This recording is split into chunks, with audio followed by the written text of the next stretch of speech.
This is Phantom Push, the podcast that explains it all. Hey guys, welcome to this segment. I hope you like that intro. So, if you're new to the channel, I want to say welcome. If you're somebody who is familiar with the channel, who have subscribed to the channel, I say, well, thank you for the continual support. I do appreciate it. And again, if you're new here, please don't forget to like the video, share the video, and or subscribe if you like to support me in growing the channel.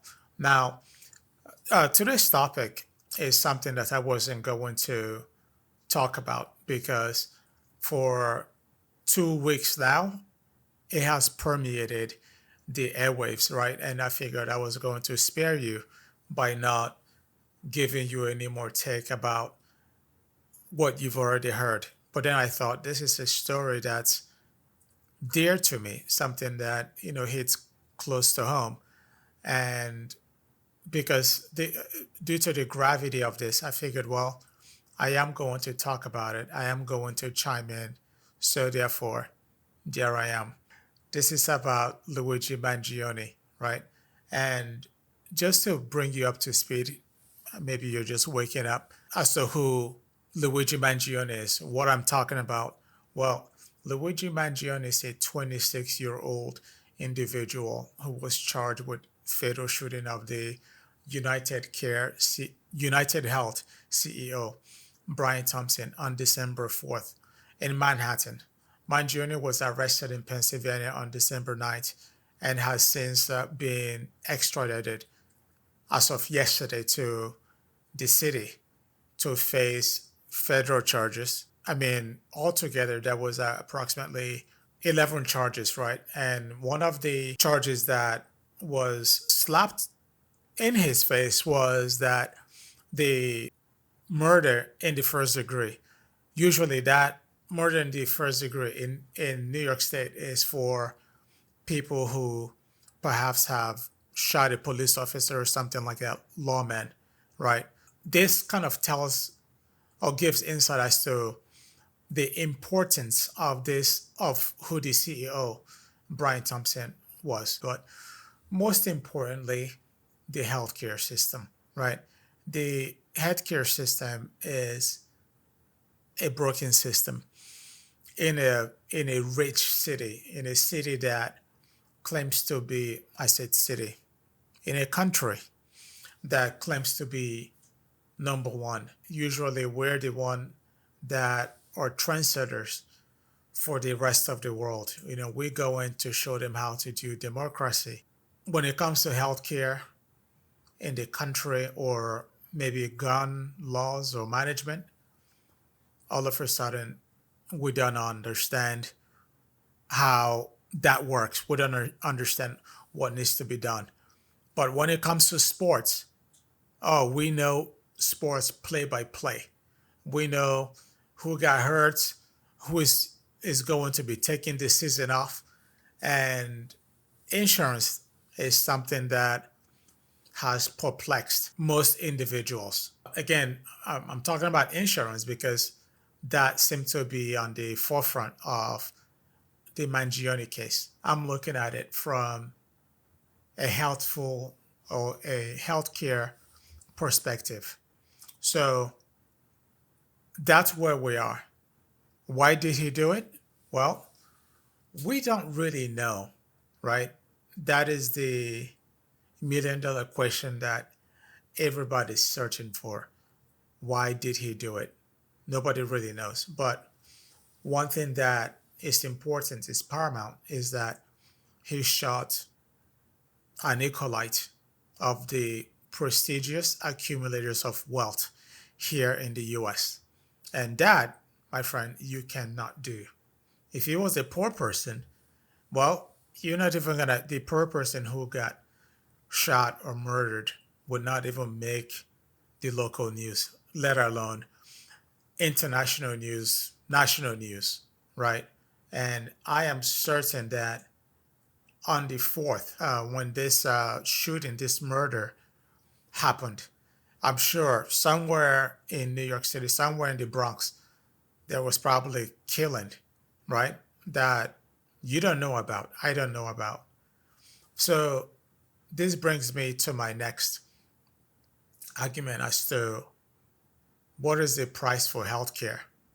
When does it really matter? Is it when when it happens to the rich? Is that when we start the conversation? Is that when there's the public outrage? When is it? Because the average person, if you're listening to you, then you're just an average citizen, right? And I want you to ask yourself, the when the last time somebody in your family, or maybe extended family, somebody, maybe a friend, was terminally sick and required healthcare, the healthcare system to play a role, was it always forthcoming? Was it always 100%? Was it ever resolved? I want you to answer that and be true to yourself. Did the healthcare system show up for them, or did it fail? Perhaps some people that you know, maybe you, it doesn't have to be maybe somebody that you don't know, but maybe it happened to you.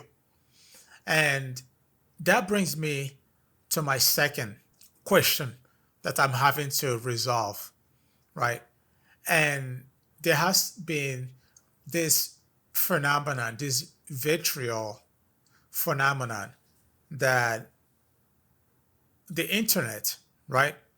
Majority of people have supported it. I saw yesterday that approximately 41% are in favor of the CEO getting capped, right?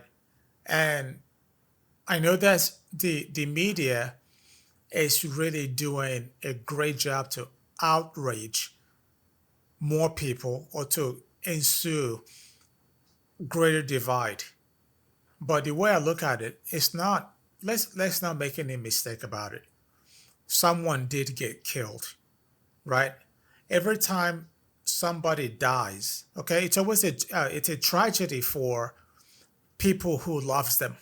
It's a tragedy for for their community, right? Where else, when somebody who isn't part of that community, well, oh, it wouldn't really bother you, because it has nothing to do with you.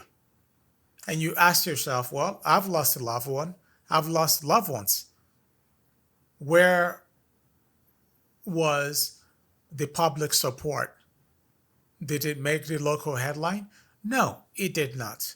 But whenever it's always a rich, again, members of high income society, then the media shoves it in our face.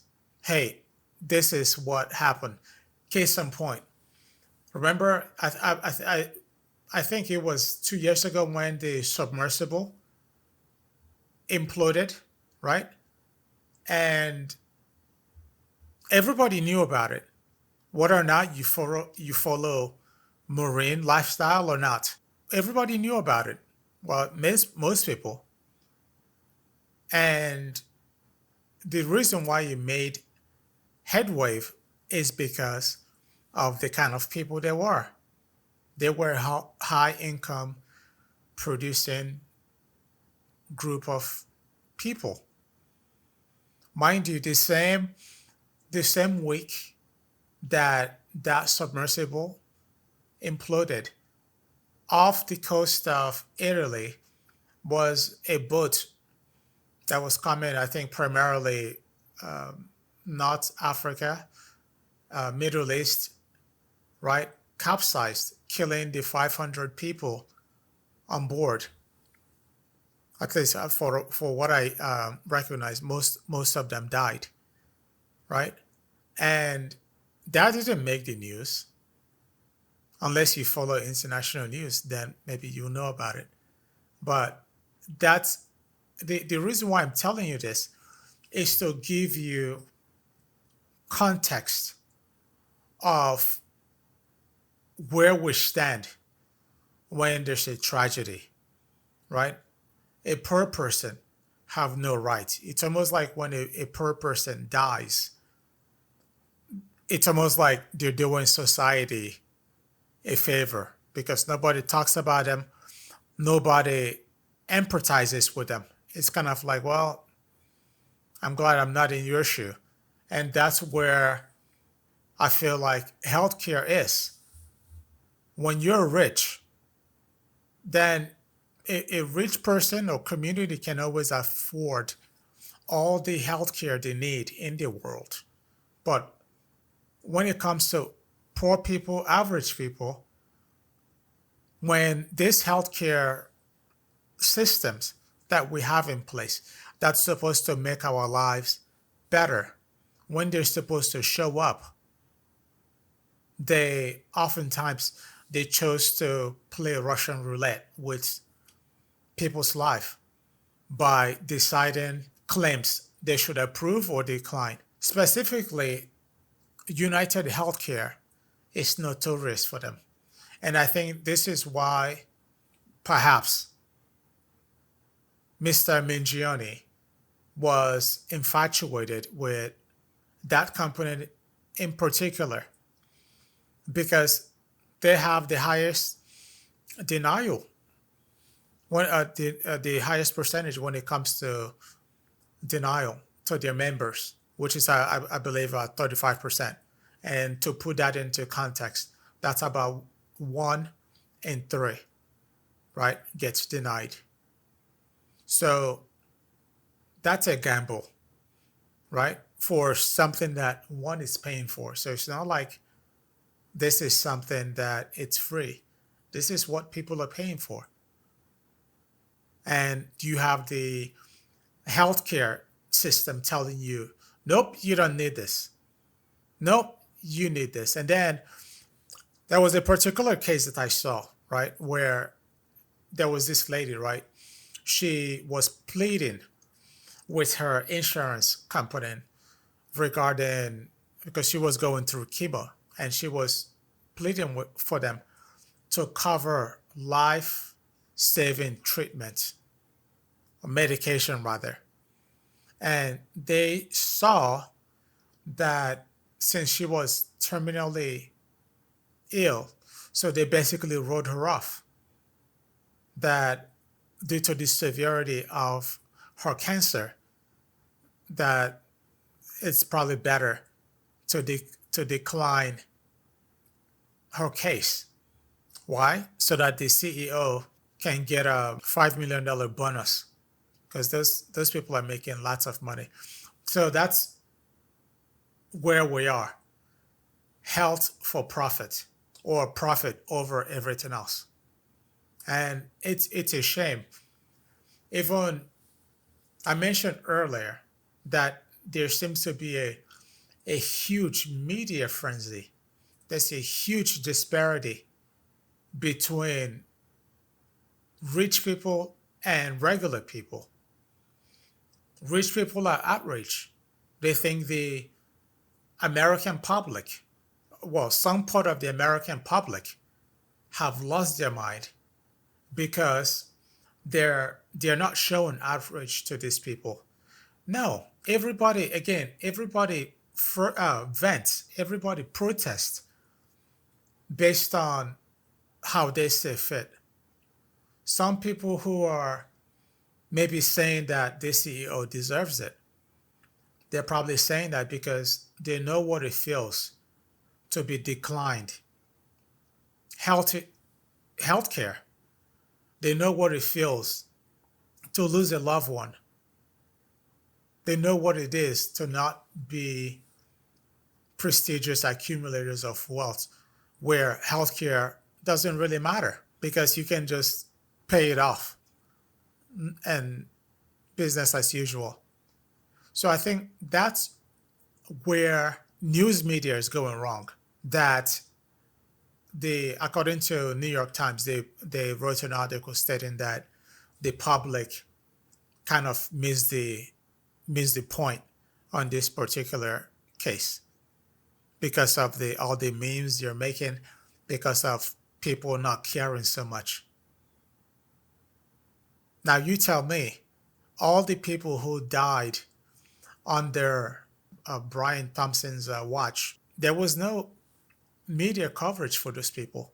So maybe that's the reason why people are sort of having this nonchalant, don't want to be bothered attitude because they've been there before. Because why should they care? They have nothing in common with these millionaires who have made their life terrible, who've taken lives, not by pulling a gun, but perhaps by signing something into contract, right? And because it's not direct doesn't mean that it's murder. Murder is murder, right? Mr. Thompson losing his life, that's murder. That's wrong, right? And the families who lost loved ones due to a healthcare system failing them, that's murder. But for some reason, I don't see the the coverage on that. I don't see the collective outrage on that. And I must say that as heartbreaking as the murder of Brian Thompson is, I believe that this is a beginning of a serious conversation, perhaps something that's gonna change the healthcare industry because right now the healthcare system or well people in it they're scared and most of them are scared where they're so scared that the companies are taking they're scrubbing right they're expunging the profiles of their CEOs of their website. Maybe that's what needs to happen before they realize that hey you can't keep playing with people's life. So everybody's right, everybody's wrong. So let people vent, let them make memes. Whether or not they're making memes about Mr. Mangione being a thirst trap, how good looking he is. Or people saying that, you know what, he's the adjuster, he's the fixer guy, right? He's Gotham City Batman. Whatever it is, well, it's definitely a conversation. I mean, I'm talking about it. If you turn on the news, they're gonna be talking about it with panel of people, so-called experts on such matter, right? So I think this is probably a bigger conversation than, let's say, gun having a discussion about gun control, because nothing have been done about that. But perhaps due to the significance of this, maybe, yeah, we can dial it down a little bit, not put in health over profit. I mean, I understand every business is in it to make money, but not when you're making so much money. It's ridiculous the amount of money you're taking in. The medium income, right, is approximately, let's say, $60,000 in the US. And you have CEOs making $35 million a year for, mind you, these are the people who are supposed to be providing healthcare to you, people who are supposed to be health fiduciaries, if you may, right? But for some reason, they're making all this money because it's predicated on the amount of claim they've denied. Remember, after the shooting on the 4th, on Friday, the Anthem, right? Anthem decided that, well, they're not going to have limits on the amount of anesthesia somebody's going to really receive when they're under. I wonder what changed. It's so sad that somebody have to lose their life. Mr. Thompson didn't have to die for that to happen. And that's the thing that it's just wrong that when you push somebody, anybody, what's going to happen? They're going to maybe crumble under the pressure. But when you push enough and you continue to push, eventually that person or that system would develop a tolerance for that push, for that stress, and it will fight back. And I feel like that's what happened. It was a careless death. For what? Mind you, he was gunned down heading to investors meeting, how to make money, how to make profit for investors. As sad as that was, guess what? The meeting went on as scheduled. So they didn't even care about him. It seems that they failed him. The health system that he worked for failed him. So we really, instead of making fun of people who are maybe protested in a way, having their own protest in a way that is perhaps unethical, whether or not they find this Mr. Mangione to be good looking, to find the killing to be justified, whatever the case may be, whatever, maybe you're against it. I feel like everybody is within their own right to do that because this is beyond the death of Brian Thompson. This is about healthcare cost. This is about rejection.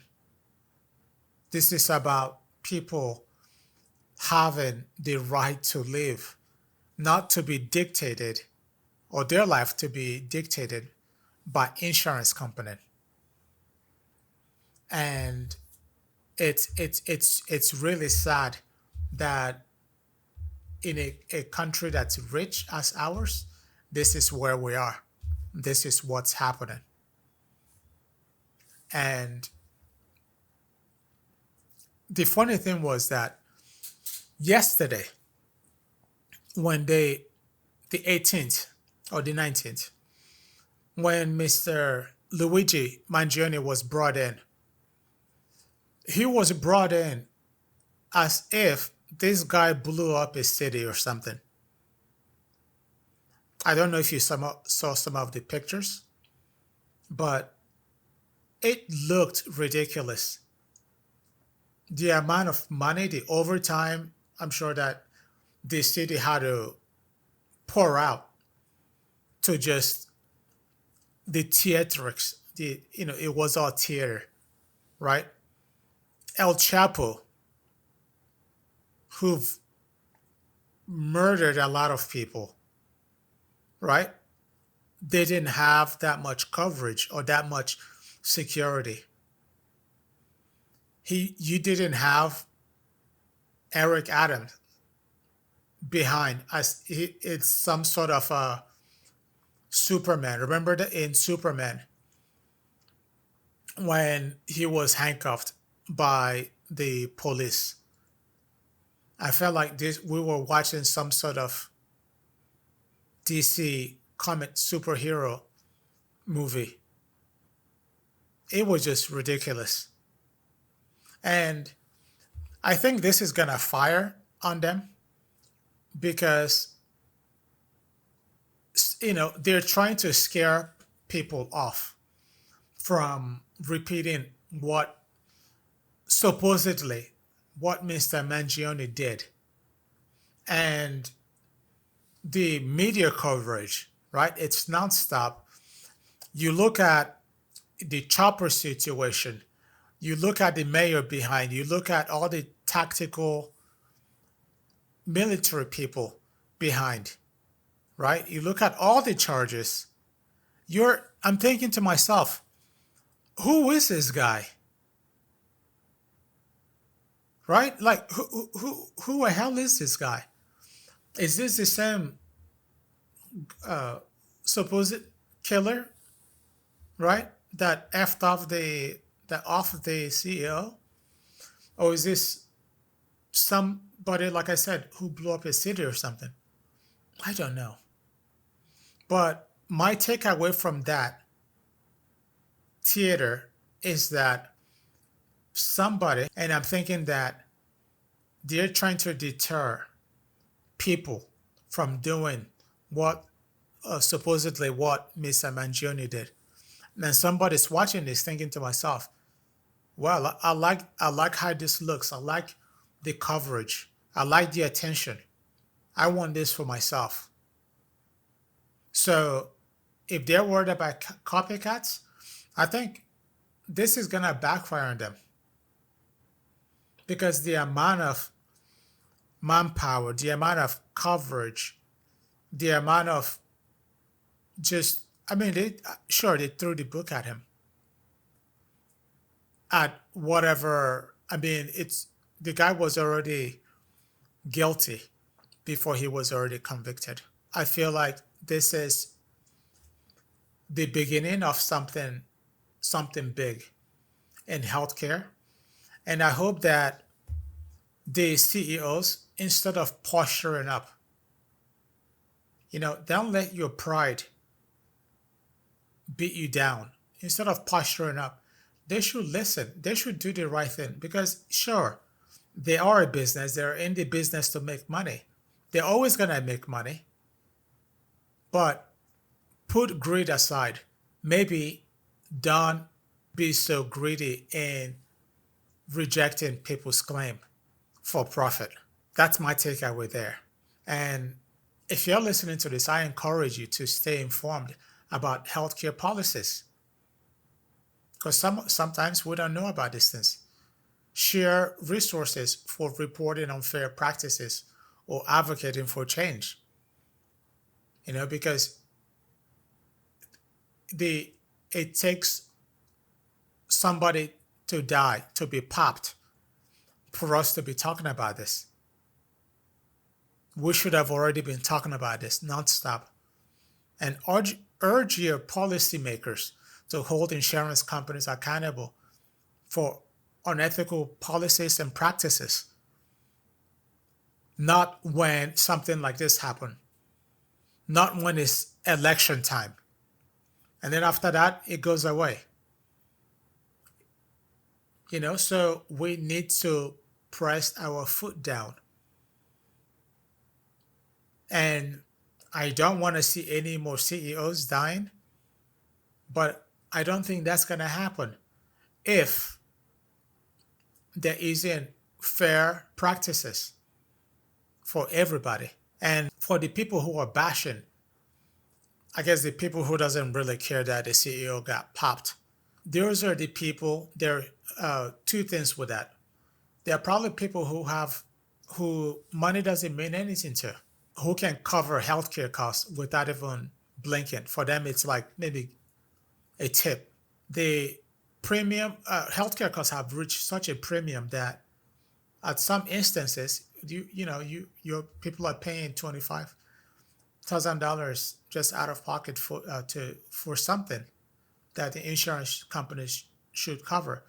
So for those people who have a lot of money to slap on whenever they need health care, or maybe people who have not had the disadvantage of dealing with the unfair practices of the healthcare system in this country, is that, what? Maybe when you see other people protesting about it, be fair, hear them out. They're not you. You're not them.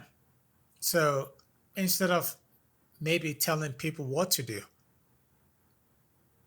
try to listen to what the temperature is, what the people are saying.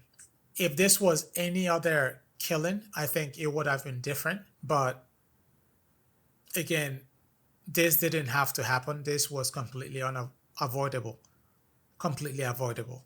But it happened. So therefore, what do? We can't take it back. For us to make sure it doesn't happen again, we have to do the right thing moving forward. So I ask you this: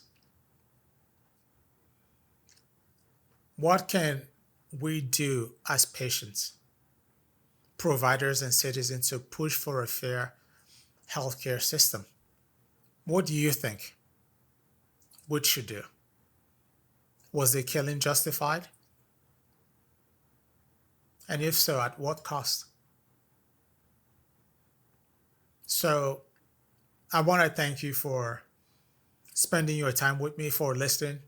And if you like this segment, please consider subscribing, sharing, and liking the channel. Until next time, take care of yourself. Be well.